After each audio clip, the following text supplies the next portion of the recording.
Definitely see there is lot of science inside thus. ఇప్పుడు doctor కానీ ఒక optometrist కానీ ఒక లెవెల్ వరకు దే రైట్, అంటే అక్కడ కూర్చొని వాళ్ళు రాసే ప్రిస్క్రిప్షన్ వాళ్ళు అక్కడ దట్స్ ఒక ఫ్లాట్ ఫ్రేమ్ మీద వాళ్ళ దగ్గర ఉన్న ఫ్రేమ్తో ఒక జనరలైజ్డ్ ఫ్రేమ్తో రాసిస్తారు, మీకు ఒక ప్రిస్క్రిప్షన్ రాసిస్తారు. కానీ బయటికి వచ్చిన తర్వాత మనం కొనుక్కునే అద్దాలు చాలా స్టైల్స్లో ఉంటాయి. ఒక స్టైలిష్ ఉంటుంది, ఒకటేమో కంప్లీట్గా కర్వ్ ఉంటుంది, ఒకటి ఫ్లాట్ ఉంటుంది. అవును. సో దీనివల్ల ఏమవుతుంది, బేసికల్లీ డాక్టర్ రాసిన పవర్ ఎంత కరెక్ట్ అయినా కూడా ఆ అద్దము బేసికల్లీ ఎందుకు ఆర్ట్ అన్నాను అంటే ఆ పవర్ను మ్యాచ్ చేసుకుంటూ మన కంటి ఫ్రేమ్లో ఎట్లా అమరుస్తారో అది ఒక ఆర్ట్. ఎస్.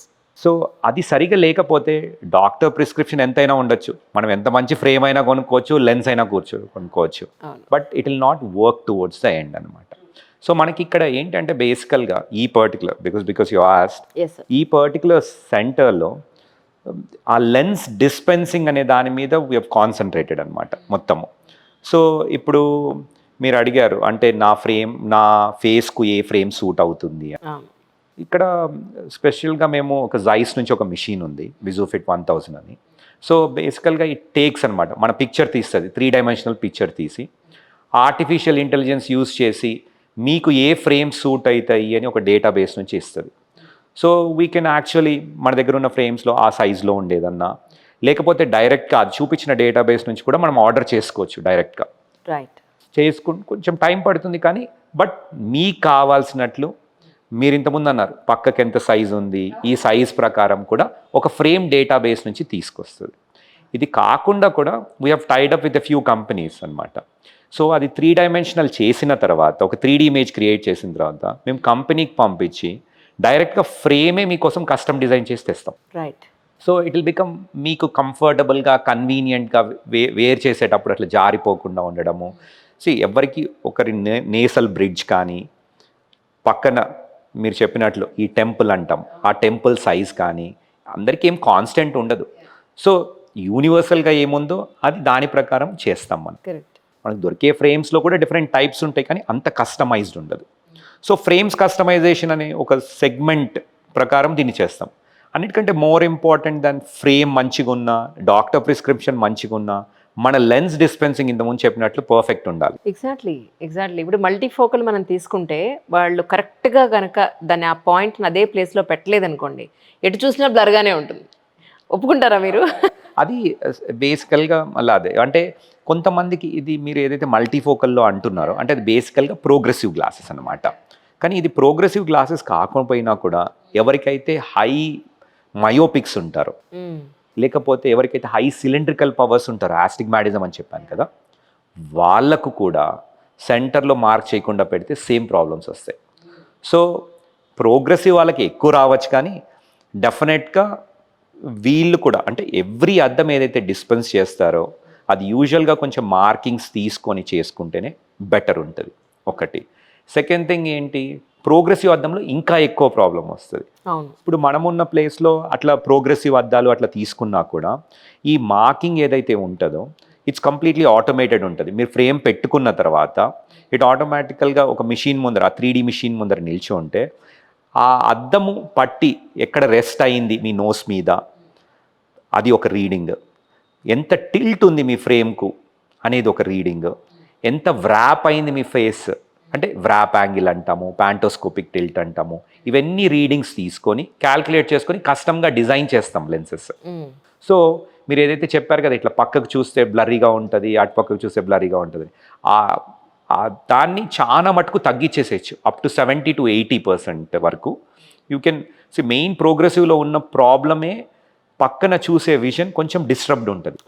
దాన్ని బెటర్గా చేయడానికి these machines will help us to give more precise reading ఒకటి, ఇంకా బెటర్గా క్వాలిటీ ఆఫ్ విజన్ మీకు డెఫినెట్గా చాలా ఇంప్రూవ్ అవుతుంది మీ చేసే వర్క్ ప్రకారం. కొంతమందికి చాలా మందికి ఇంటర్మీడియట్ వర్క్ ఎక్కువ ఉన్న వాళ్ళు ఉంటారు అనుకోండి, ప్రోగ్రెసివ్ పెట్టుకుని చాలా కష్టపడతారు ఈ సిస్టమ్ చూసేటప్పుడు అట్లా. So it will increase the efficacy of their visual.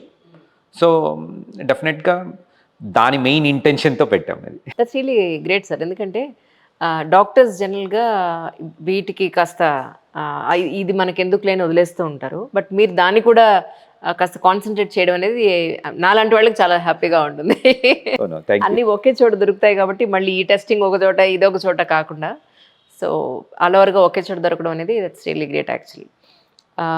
ఇప్పుడు మనం చేసినవన్నీ జస్ట్ పైన అన్నీ అలా ఒకసారి టచ్ చేశాను సార్. నేనేమనుకుంటున్నానంటే ఫర్ ఎగ్జాంపుల్ క్యాట్రాక్ట్ సర్జరీ ఉంది, దాని గురించి ఒక సపరేట్ ఎపిసోడ్లా తీసుకుని దాని గురించిన పూర్తి వివరాలు, అలాగే వ్యూవర్స్ నుంచి కూడా కొన్ని డౌట్స్ అది మనం తీసుకుని క్లారిఫై చేస్తే బాగుంటుందని. So as per your convenience మీకు ఇబ్బంది లేదు అని అంటే చేద్దాం ఒకసారి. ష్యూర్, డెఫినెట్గా. Thank you sir, thank you so much. And నేను ఒక్కసారి చూపిద్దాం అనుకుంటున్నాను ఏంటంటే, అంటే ఎవరైనా వచ్చినప్పుడు వాళ్ళ ఫేస్కి అది ఎలా రీడింగ్ తీసుకుంటుంది, యాక్చువల్లీ ఎలాంటి స్పెక్ట్స్ అది అడ్వైస్ చేస్తున్నది ఒకసారి మీరు మాకు చూపిస్తే. Sure, definitely.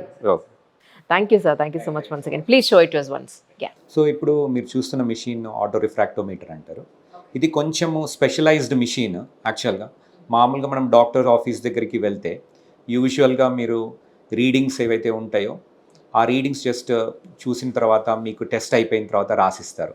కానీ ఈ పర్టికులర్ మిషన్లో ఏమవుతుంది అంటే ఇది లైట్ ఉన్నప్పుడు, లైట్ లేనప్పుడు, అంటే నైట్ కండిషన్స్, డే కండిషన్స్లో కూడా మన ప్యూపుల్ సైజ్ క్యాల్కులేట్ చేసి దాని ప్రకారం రీడింగ్స్ను అడ్జస్ట్ చేస్తుంది. ఈ అడ్జస్ట్ చేసిన రీడింగ్స్ డైరెక్ట్గా కంపెనీకి పంపించి దాని ప్రకారము లెన్స్ డిస్పెన్స్ చేస్తాం. ఇప్పుడు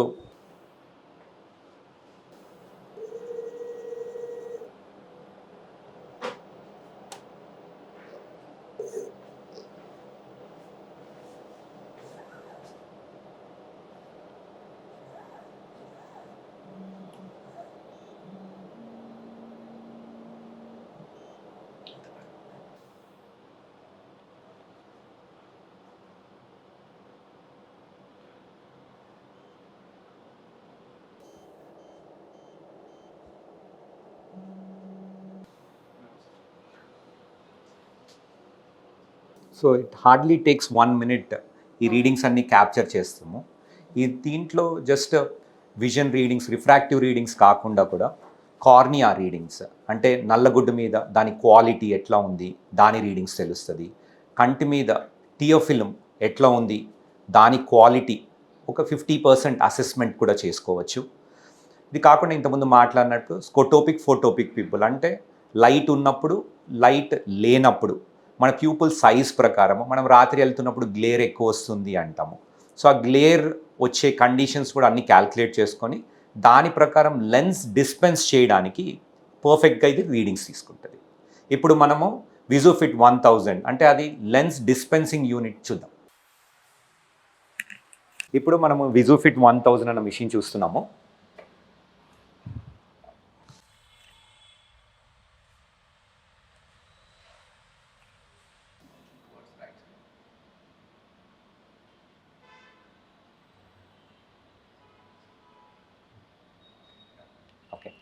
ఇది మన పిక్చర్ తీయడానికి ఒక 15 seconds పడుతుంది.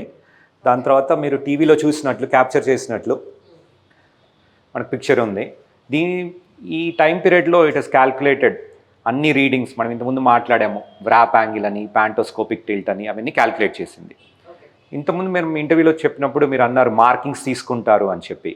ఆ మార్కింగ్స్ మీరు ఏదైతే ఎదురుగా చూస్తున్నారో ఆ మార్కింగ్స్ అన్నీ ప్యూపులరీ డయామీటర్ అని చెప్పి ఎంత ఉంది, ఎంత ఒక డిస్టెన్స్, ఒక దగ్గర నుంచి ఇంకో డిస్టెన్స్ వరకు, ఇంకొక పీడీ అంటాం అనమాట. బేసికల్గా ప్యూపులరీ డిస్టెన్స్, ఆ డిస్టెన్స్ క్యాప్చర్ చేయడానికి హెల్ప్ చేస్తుంది. ఇదంతా ఆటోమేటెడ్, మనం మాన్యువల్గా ఏం చేయని అవసరం లేదు. ఎందుకంటే ఎప్పుడైతే సన్ గ్లాసెస్ అట్లా ఉన్నాయో మనం మార్కింగ్స్ బయట నుంచి మార్క్ చేసే కెపాసిటీ ఉండదు. మీరు ఎదురుగా చూస్తున్న దాంట్లో ఇప్పుడు కార్నియాని అడ్జస్ట్ చేస్తున్నారు, కార్నియల్ ఎక్కడ ఉంది అని చెప్పి.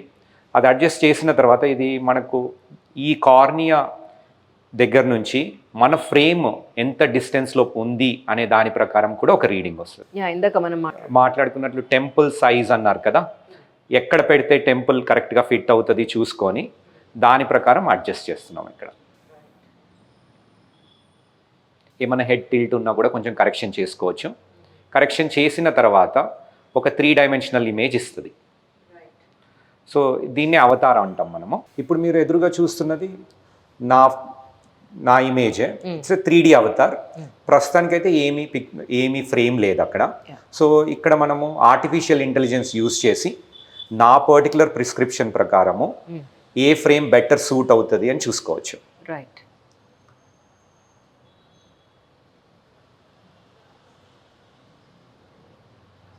మీరు ఇక్కడ చూస్తే మీకు ఒక సెట్ ఆఫ్ ఫ్రేమ్స్ కనిపిస్తాయి.